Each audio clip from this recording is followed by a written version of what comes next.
SBS 라디오에서 진행하고 있는 프로그램 가운데 2시에 컬투쇼라고 하는 게 있습니다. 혹시 들어보셨습니까?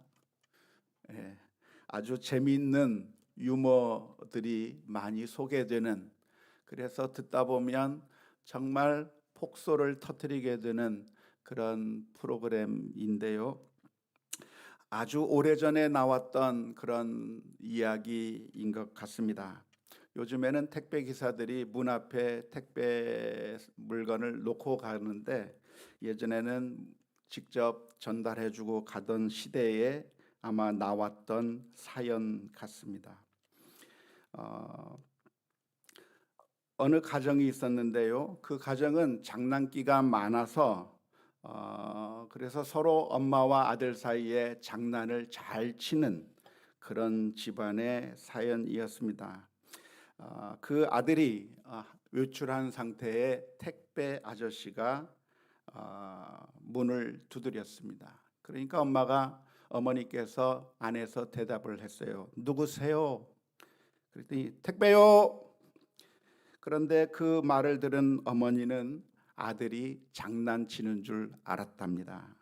종종 아들이 집에 들어오면서 목소리를 쫙 깔고 어머니 성함을 부르면서 택배가 온 것처럼 장난친 적이 여러 번 있었기 때문에 이번에도 택배 아저씨가 왔는데 아들이 장난치는 줄 알았던 어머니는 속에서 이렇게 대답을 했습니다.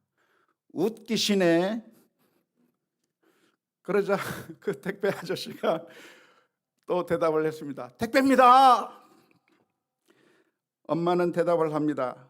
최홍만 키 크는 소리 하고 있네. 아니 택배라고요. 나는 엄마라고요. 당황한 아저씨는 다시 목소리를 가듬고 아무개씨 택배 왔습니다 라고 이야기를 했습니다. 하지만 엄마는 안에서 또 이렇게 대답을 한 겁니다. 아이고 훌륭하십니다. 장난 그만 쳐. 한 번만 그러면 너 문 아예 안 열어준다. 어머니는 장난을 받아줄 그런 상황이 아니었던 것 같습니다. 그러자 택배 아저씨는 난감했습니다. 아니 진짜 택배입니다. 문 좀 열어주세요. 엄마는 더 단호하게 얘기를 했습니다. 너 들어올 생각하지 마. 너 거기서 반성하고 엄마를 찾아, 알겠지? 한동안 말이 없던 그 택배 아저씨는 어떻게 해야 되나? 물건을 전달해 주고 가야 되는데 문을 안 열어주기 때문에 난감한 그 아저씨는 한동안 말이 없었습니다. 그러다가 나중에 이 택배 아저씨가 말을 했습니다. 엄마 죄송해요. 문 좀 열어주세요. 그러자 엄마가 물었어요. 네가 누군데? 엄마 아들. 그제서야 아들이 장난을 치다가 반성하는 줄 알고 문을 열어주었는데 아들이 아니라 택배 아저씨가 있어서 정말 당황했다고 하는 사연입니다. 믿음이라고 하는 것은 모든 좋은 것을 받아들일 수 있는 문이라고 할 수가 있겠는데요. 믿음이 있어야 문을 열게 되고 아하 내 아들이다 라고 하는 것을 알아야, 아니 택배가 왔다고 하는 것을 알아야 문을 열 수가 있는 것인데 의심이 들면 문을 열 수가 없는 것이죠. 아무리 좋은 약이 있다고 할지라도 그 약을 불신하면, 그 약에 대한 효능이 있다고 하더라도 그것을 믿지 못하면 그 약을 복용하고 병이 나을 수 있음에도 불구하고 그 유익을 누리지 못하는 겁니다. 아무리 훌륭한 의사가 있어도 그 의사를 불신하고 그 의사에게 가지 아니하면 의사에게서 받을 수 있는 혜택을 누리지 못하게 되는 것이죠. 아무리 훌륭한 지도자가 있다고 할지라도 그 지도자에 대한 가짜 뉴스로 인해서 사람들이 불신하고 받아들이지 않는다면 그 지도자로 인하여서 얻을 수 있는 많은 유익들을 다 놓쳐버리게 되는 것이죠. 믿지 못하면 마음의 문을 열 수가 없는 것입니다. 하나님의 은총도 마찬가지인데요. 하나님의 은총, 하나님의 축복도 믿음이 있어야 받아들일 수가 있는 것이고요. 기도할 때도 우리가 의심해서는 아무런 응답을 받을 수가 없고, 하나님을 신실한 하나님으로 믿으며 그 하나님 앞에 우리들의 마음의 문을 열어야 기도의 응답이 있을 수 있을 것입니다. 그래서 야고보서 1장 6절에서부터 8절 말씀은 이렇게 기록하고 있습니다. 오직 믿음으로 구하고 조금도 의심하지 말라. 의심하는 자는 바람에 밀려 요동하는 바다 물결 같으니 이런 사람은 주께 얻기를 생각하지 말라. 두 마음을 품어 모든 일에 정함이 없는 자로다 라고 말씀하고 있는 것입니다. 믿음이 있어야 하나님의 은총을 받아들일 수 있는 것이죠. 우리들의 마음의 문 앞에 하나님께서 하나님의 은총의 택배를 가지고 서 계신데, 그 은총에 대해서 하나님에 대해서 불신하고 그 하나님을 받아들이지 않는다면, 의심으로 가득 차 있다고 한다면 아무리 좋은 하나님의 은총이라고 할지라도 우리가 받아들일 수 없다는 의미입니다. 그래서 우리들에게 무엇이 필요한가? 믿음이 필요한 것인데요. 그런데 여기에 문제가 하나 있습니다. 그것은 무엇이냐면, 우리들의 마음이라고 하는 게 우리 마음대로 조절할 수 없다고 하는데 문제가 있습니다. 내 마음은 내 마음인데 내 마음대로 할 수 없는 게 내 마음이라고 하는 것이죠. 두려워하지 말라, 두려워하지 않아야 하겠다고 하면 그때부터 두려움이 사라지는 것이 아닌 겁니다. 나는 두려워하고 싶지 않은데도 두려운 마음이 엄습해 오는 것을 어떻게 할 수가 없는 것이죠. 믿어야지 하면서 하나님을 믿고 신뢰해야지, 의심하지 말아야지라고 내 마음속에 결심하면, 그러면 하나님이 믿어지는 것이 아니라 우리의 현상을 바라보면서 자꾸만 불신이 꾸물꾸물 솟아오르게 되어 있고 자꾸만 의심이 오는 것을 막을 수가 없다고 하는데 문제가 있습니다. 우리가 하나님을 믿고 신뢰하기만 하면 그때부터는 이제 전혀 두려움이 없고 전혀 슬픔도 없고, 그리고 확신 가운데서 인생을 살아갈 수 있다고 하면 얼마나 좋겠습니까? 하지만 우리들의 마음 가운데 계속해서 솟아올라오는 그런 두려움이 있는 것이고, 의심이 있는 것이고, 불안이 생기게 되고 초조한 마음이 생기는 것인데, 그러한 것을 없애보겠다고 한다고 해서 없어지는 것이 아니라고 하는데 문제가 있는 것입니다. 고소공포증을 가지고 있는 사람들이 있는데요, 아무리 안전한 곳이라고 논리적으로 설명을 해도 높은 곳에 서면 공포가 엄습해 오는 것을 어찌할 수가 없고 다리가 후들후들 떨리고 걱정이 되는 것을 막을 수가 없는 것이죠. 논리적으로는 알아요. 모든 사람들이 저 높은 곳에서 풍경을 즐기고 있고, 저 높은 곳에서 저 밑을 보면서 정말 아름답게 구경하고 있고, 이것이 안전해서 단 한 사람도 땅에 떨어진 적이 없는 안전한 시설물이라고 하는 것을 논리적으로는 다 아는 겁니다. 이것이 아주 철저하게 완벽하게 안전이 보장된 시설이라고 하는 것을 알고 있는 겁니다. 그런데 마음은 두려운 거예요. 그 높은 곳에 올라가면 두려워서 벌벌 떨고, 그래서 정말 두려운 마음에 그곳에 설 수 없는 그런 상황 가운데 있는 사람들이 고소공포증을 가지고 있는 사람들인 것입니다. 역시 우리가 기도하면서도 우리가 하나님을 믿고 신뢰해야 한다고 하는 것은 알아요. 하나님께서는 계시고 하나님께서는 이 세상을 다스리시고 하나님께서 가장 좋은 것으로 응답해 주실 거라고 하는 것은 우리가 알고 있습니다. 그리고 그것을 받아들이고 있습니다. 그런데 우리들의 마음 가운데 솟아오르는 의심과 불안과 두려움들, 그것을 없애고 싶지만 자꾸만 의심이 들 수밖에 없는 게, 그게 우리들의 모습이라고 하는데 문제가 있습니다.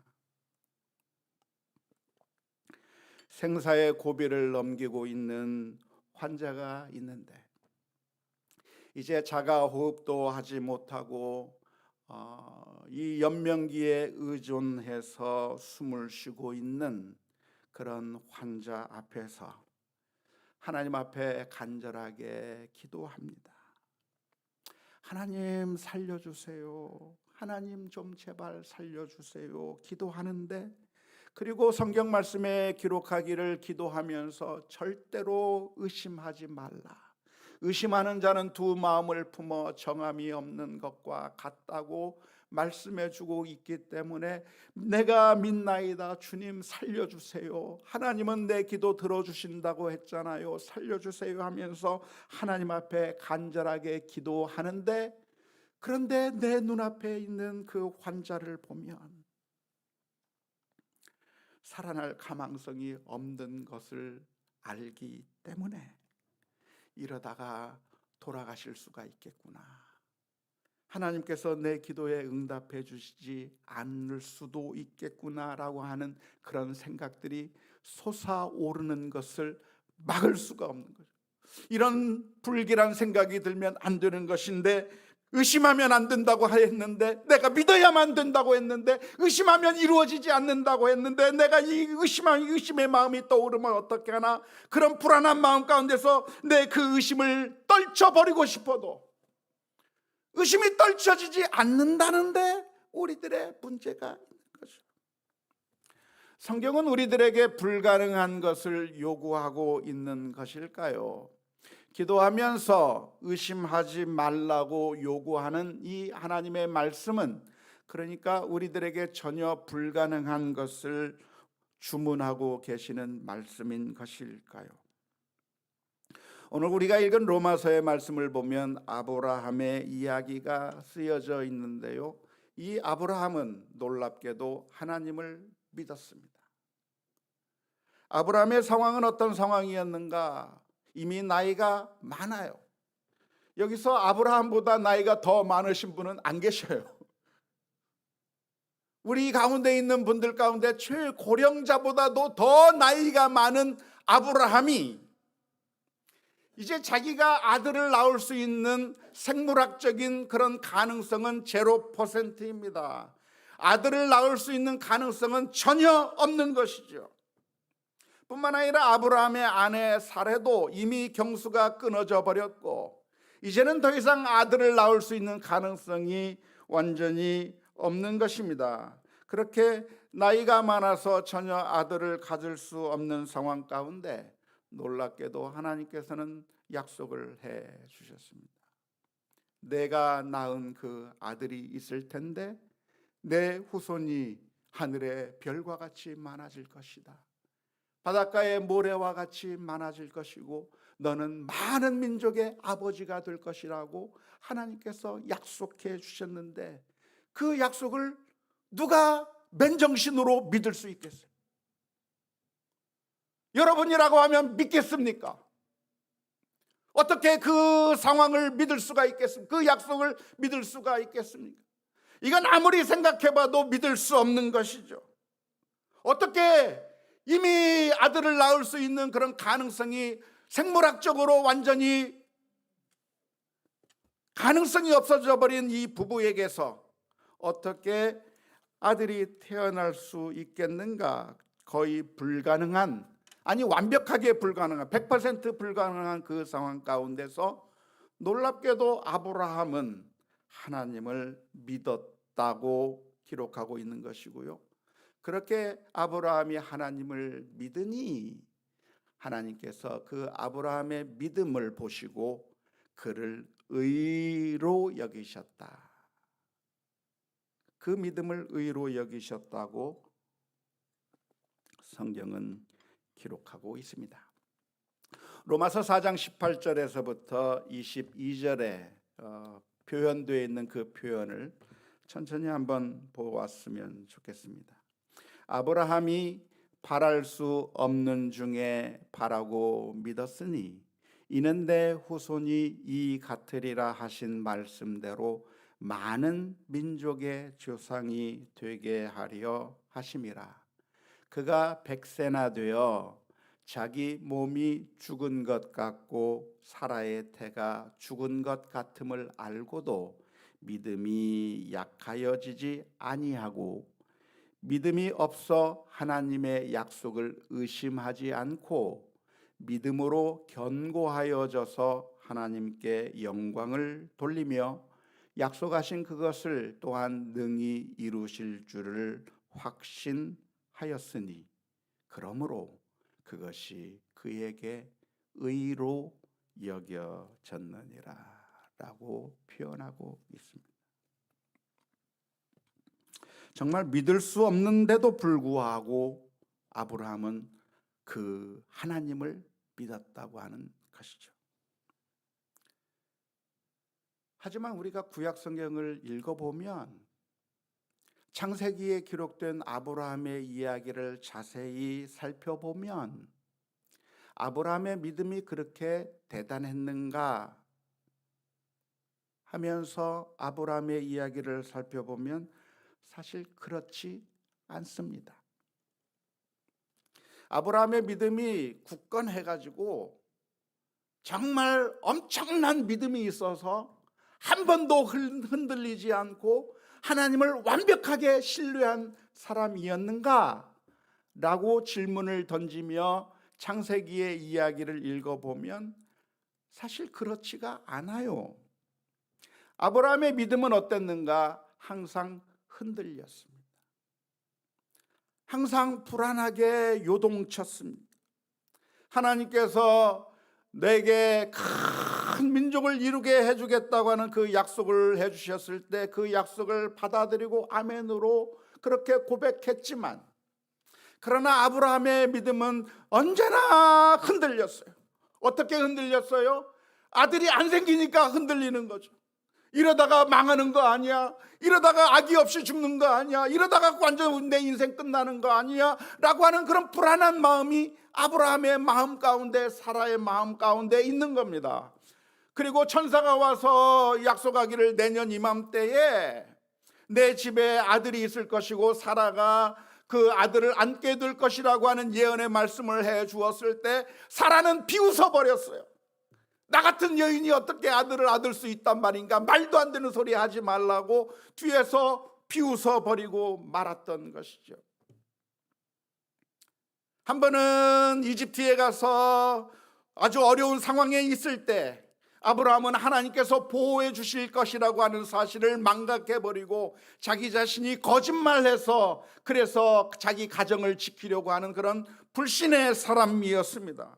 시간이 지나도 아기가 생기지 않자 하나님 앞에 말하는 겁니다. 하나님, 그냥 우리 집에서 길렀던 내 종 엘리에셀을 내 입양자로 삼아서 양자로 삼아서 이 엘리에셀을 나의 양아들로 삼고 싶습니다. 이 엘리에셀을 통해서 내 유산을 물려주고 내 가업을 잇게 하고 싶겠습니다 라고 하는 그런 불안한 마음이 하나님 앞에 표출이 되었던 것이고요.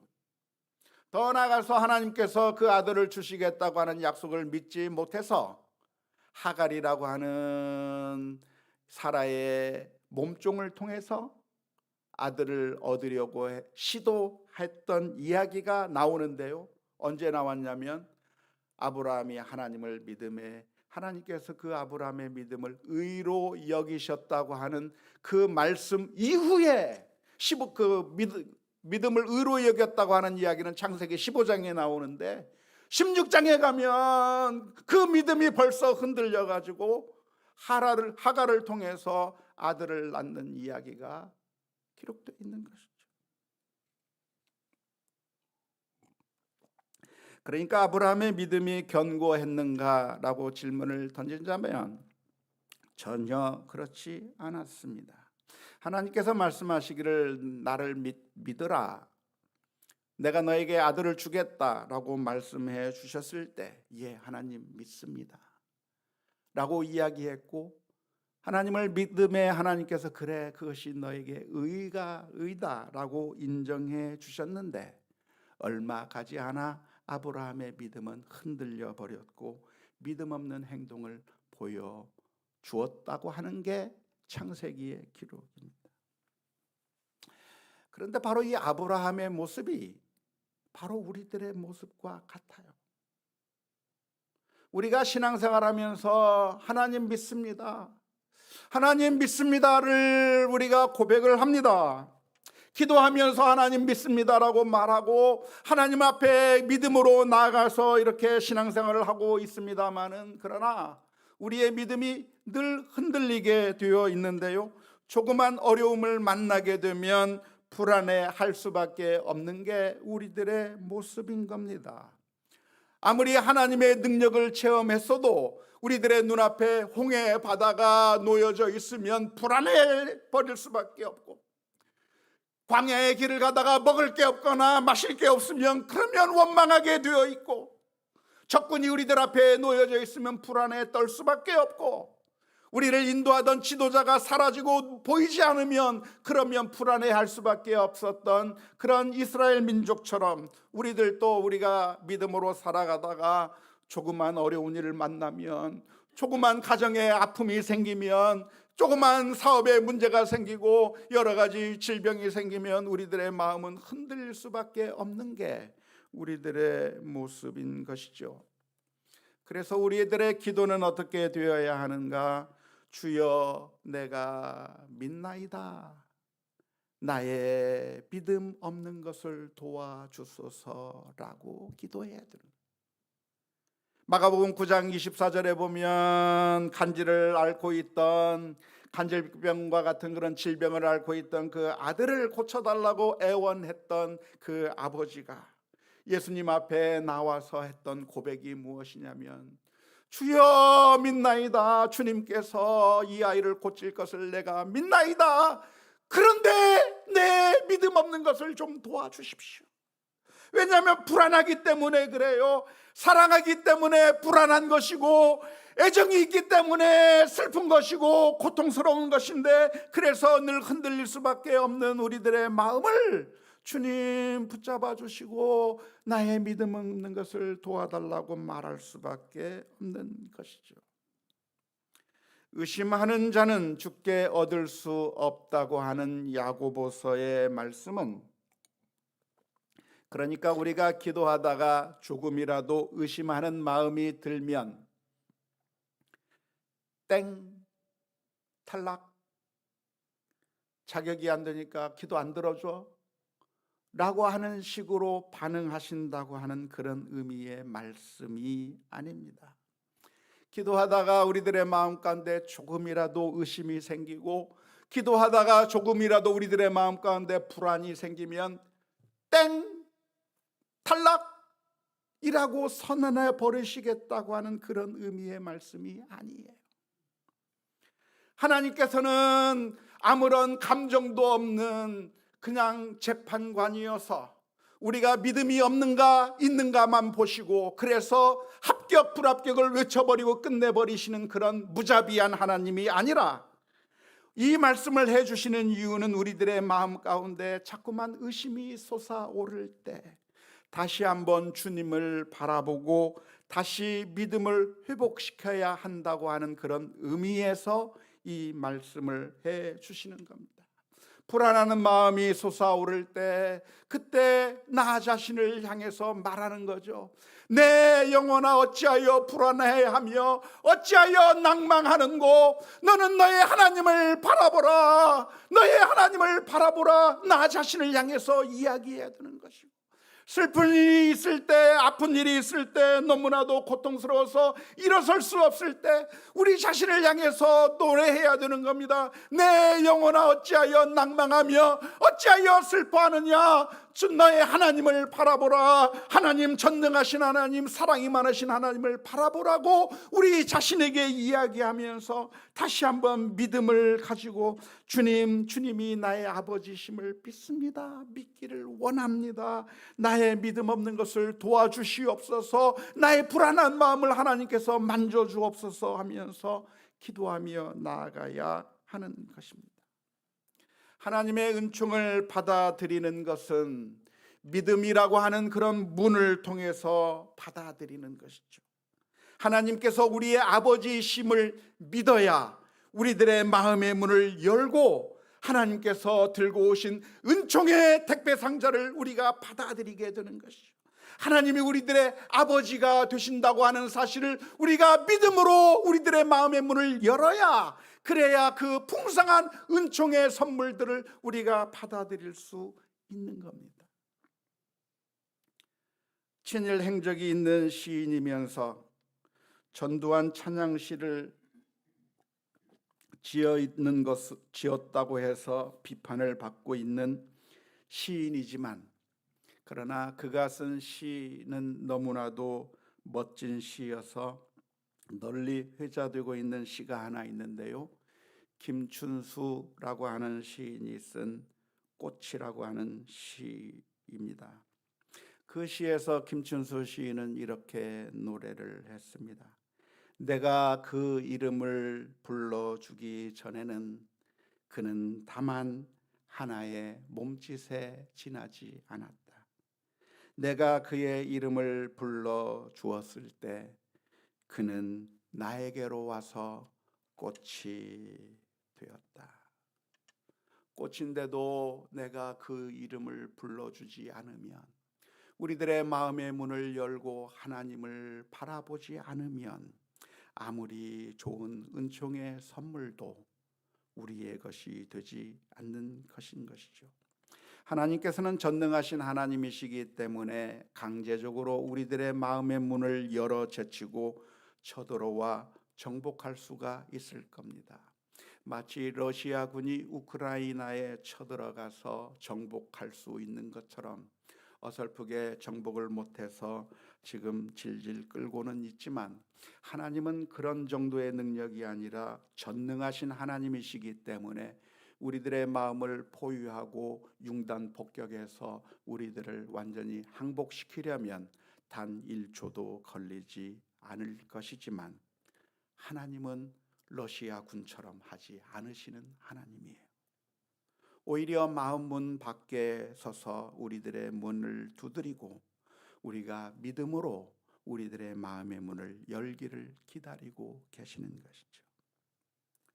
마치 택배 아저씨가 문을 열어주어야 그 택배 물건을 전달해 줄 수 있는 것처럼, 하나님께서는 우리들의 마음의 문 앞에서 믿음을 가지고 문을 열어주기를 기다리고 계시는데요, 더 정확하게 말한다면 사랑의 청혼을 받아주기를 기다리는 연인처럼 우리 주님께서는 기다리고 계시는 것입니다. 만일 우리가 믿음으로 하나님께 문을 연다고 하면 하나님의 은총이 우리들의 되는 것인데요, 마치 우리가 이름을 불러주었을 때 그것이 내게로 다가와 꽃이 되는 것처럼, 우리가 하나님의 이름을 불러주고 하나님을 믿고 하나님 앞에 우리들의 마음의 문을 열게 될 때 비로소 전능하신 하나님이 우리들의 삶 가운데 전능하신 우리 아버지로 다가오시는 것입니다. 예수 그리스도의 보혈의 은총을 우리가 마음의 문을 열 때 우리들에게 살아 움직이는 은총으로 다가오게 되는 것입니다. 성도 여러분, 우리 주변의 상황을 돌아보면 하나님이 없는 것 같아요. 우리 주변에서 돌아가는 일들을 보면 공의의 하나님은 계시지 않는 것처럼 느껴져요. 악인은 악을 저지르고 온갖 나쁜 짓을 해도 승승장구하는데, 선한 사람은 억울하게 고통을 당하고 억울한 그 고통을 풀 수 있는 방법조차 없는 것 같아요. 세상이 왜 엉망진창으로 돌아가는지 우리들은 이해할 수가 없어요. 우리들의 기도는 허공에 울려 퍼지는 메아리처럼 하나님이 도무지 내 기도에 응답하지 않는 것처럼 느껴질 때가 있어요. 하나님의 존재감은 드러나지 않는 것 같은데 오히려 돈의 위력은 더 센 것 같고 우상의 능력은 더 강력한 것 같고 이 세상의 권력들은 더 센 것 같고 기득권의 카르텔은 너무나도 강력하게 느껴지는데 하나님은 아무런 존재가 느껴지지 않는 것 같은 그런 세상 가운데서 우리는 살아가고 있습니다. 도대체 전능하시면서 동시에 선하신 하나님이 살아 계신다면 왜 이런 일들이 일어나는가 정말 의심스러운 상황 가운데서 우리는 살아가고 있는데요. 그런데 이 상황 가운데서 예수님을 믿는다고 하는 사람들을 보면 더 하나님이 안 계신 것처럼 느껴지는 그런 상황 속에서 우리가 살아가고 있습니다. 그런데 하나님이 안 계신 것처럼 보인다고 할지라도 하나님이 안 계신 게 아니에요. 하나님이 손 놓고 이 세상을 방치하고 있는 것처럼 보인다고 할지라도 하나님이 안 계신 것이 아니라 우리들의 마음의 문을 열고 믿음으로 하나님을 바라봐야 될 줄로 믿습니다. 하나님이 안 계신 것처럼 느껴지는 것은 내가 아직 발견하지 못했기 때문이고 내가 아직 내 마음을 열지 못했기 때문인 것이지 하나님이 계시지 않는 것이 아닌 것이죠. 내가 찾지 못했다고 내가 발견하지 못했다고 하나님이 안 계신 것이 아니라 하나님은 은총의 상자를 들고 우리 앞에 와 계시다고 하는 사실을 믿어야 하는 것이죠. 지난주에는 제가 아주 참 큰 해프닝이 있었는데요. 5월 달에 제주도에서 세미나가 있어서 제주도에 있는 세미나를 꼭 참석해야만 하는 상황이 됐습니다. 그래서 제가 찾은 것은 여권입니다. 저는 제주도는 외국인들이 비자 없이 방문할 수 있는 섬이기 때문에 제주도에서 다시 육지로 들어오려면 외국인의 경우 여권을 확인하고 비자를 확인하기 때문에 제가 여권이 있어야 제주도를 방문할 수 있습니다. 그래서 여권을 찾는데요. 5월 달을 앞에 두고 여권을 찾는데 아무리 여권이 있을 만한 것을 뒤져도 여권이 없는 거예요. 교회 사무실을 뒤져도 안 나오고 우리 집에 있는 모든 것을 다 뒤져도 여권이 안 나오고 제가 원래 정리를 못하는 사람이라 아마 옷 어디엔가 넣어놓고 그냥 방치했다가 못 찾는 것 같아서 모든 옷을 꺼내서 뒷주머니 다 뒤지고 하는데 안 나오는 겁니다. 할 수 없이 빨리 여권을 재발급 신청하기 위해서 컴퓨터에 앉아서 여권 발급 신청을 했습니다. 여권 발급 신청을 하고 그래서 수표를 그것도 그냥 수표가 아니라 은행 가서 수표를 띄워와 가지고 그래서 대서관에 보내야 되는데 발급 신청을 하고서 딱 그 다음 단계로 넘어가려고 하는데 무슨 메시지가 뜨냐면 여권 분실 신고했습니까? 라고 하는 질문이 나오는 거예요. 아직 안 했거든요. 여권 분실 신청을 하지 않으면 새로 발급할 수가 없으니 여권 분실 신청을 먼저 하라는 거예요. 먼저를 하려고 해서 그래서 여권 분실 신고를 이렇게 딱 하는데 경고문이 딱 뜨는 겁니다.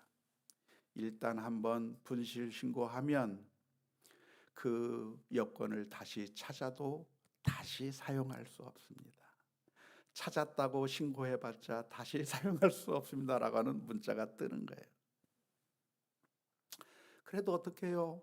새로운 여건이라도 만들어야 움직일 수 있으니까, 만에 하나 뭐 미국에 갈 일이 있다든가 아무튼 하면 이 여건이 있어야 되니까, 필수적인 거니까 신청해야 되겠다고 분실신고 딱 했더니 이제 그 여건은 무효화됐습니다. 다시 살릴 수 없습니다는 메시지가 떴어요. 그리고 이제 그것을 새로운 여건을 만들기 위해서 이제 하는데, 의자 뒤에 걸려 있는 옷이 있어요. 딱 만졌는데 여권이 있는 거예요, 거기에. 얼마나 난감하든지. 돈 날리고 시간 날리고 에너지 날리고. 그래도 웃었어요. 사랑하는 성도 여러분, 내가 못 찾았다고 없는 게 아니에요. 내가 발견하지 못했다고 하나님이 안 계신 게 아니에요. 하나님은 계시고 우리들을 사랑의 눈으로 바라보고 계셔요. 나 한 사람 한 사람 하나님께서 사랑의 눈으로, 인자 눈으로 바라보고 계셔요. 하나님은 우리가 볼 수 없는 이유는 우리가 하나님에 대해서 눈을 감고 있기 때문에 그래요.